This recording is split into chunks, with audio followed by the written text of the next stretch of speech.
తెలంగాణ, ఆంధ్రప్రదేశ్లో మామిడి రైతులు తీవ్ర నష్టాలను చవిచూస్తూ ఉన్నారు. అసలే మామూలుగా ఆ పేను పురుగు, కోడి ఆ నల్లితోనే రైతులు తీవ్రంగా నష్టపోతూ ఉన్నారు. దిగుబడులు 40% పైగా పడిపోయాయి. ఒక్కో రైతు 10 నుంచి 15 సార్లు పిచికారీ చేయాల్సి వస్తూ ఉంది. అయినా కూడా ఆ నల్లి అదుపులోకి రావడం లేదు.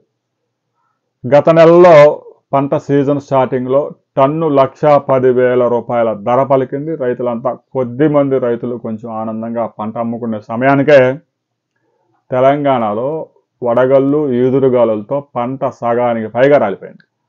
అసలు దిగుబడులే సగానికి సగం వస్తూ ఉన్నాయి ఈ కోడి నల్లి వల్ల. ఈ ఈదురుగాలులతో మరో సగం పంట రాలి నేల మీద పడిపోయింది.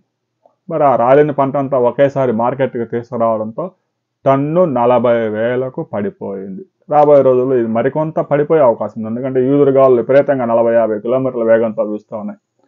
ముఖ్యంగా నష్టపోయేది మామిడి రైతు, బొప్పాయి రైతు, వరి సాగు చేసిన రైతులు, మిర్చి రైతులు, హార్వెస్టింగ్ చేసిన పంటలన్నీ తీవ్రమైన నష్టం.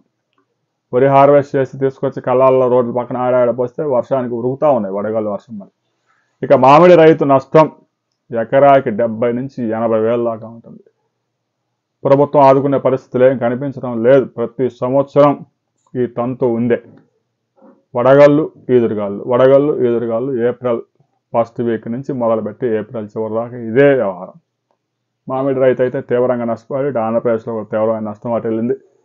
ముఖ్యంగా పంటలు హార్వెస్ట్ చేసిన రైతులు పంటలు తడవకుండా కాపాడుకోండి. ధాన్యం కానీ, పసుపు కానీ ఏ పంట అయినా తడిస్తే దాన్ని అమ్ముకోవడం కష్టం. ఇప్పటికే ధరలు దారుణంగా ఉన్నాయి. తడిస్తే మరింత దారుణంగా పతనమయ్యే అవకాశం ఉంది. మామిడి అయితే మనం ఏం కాపాడలేము. ఈదురుగాలు వస్తే ఉన్న పంట చూసుకోవటం, రాలిపోయి మాత్రం మార్కెట్కి తరలించడం తప్ప చేయగలిగింది ఏం లేదు. ఈదురుగాలుల వల్ల మీకు ఎంత నష్టం వాటిల్లింది అనే విషయాన్ని మాత్రం కామెంట్ చేయండి.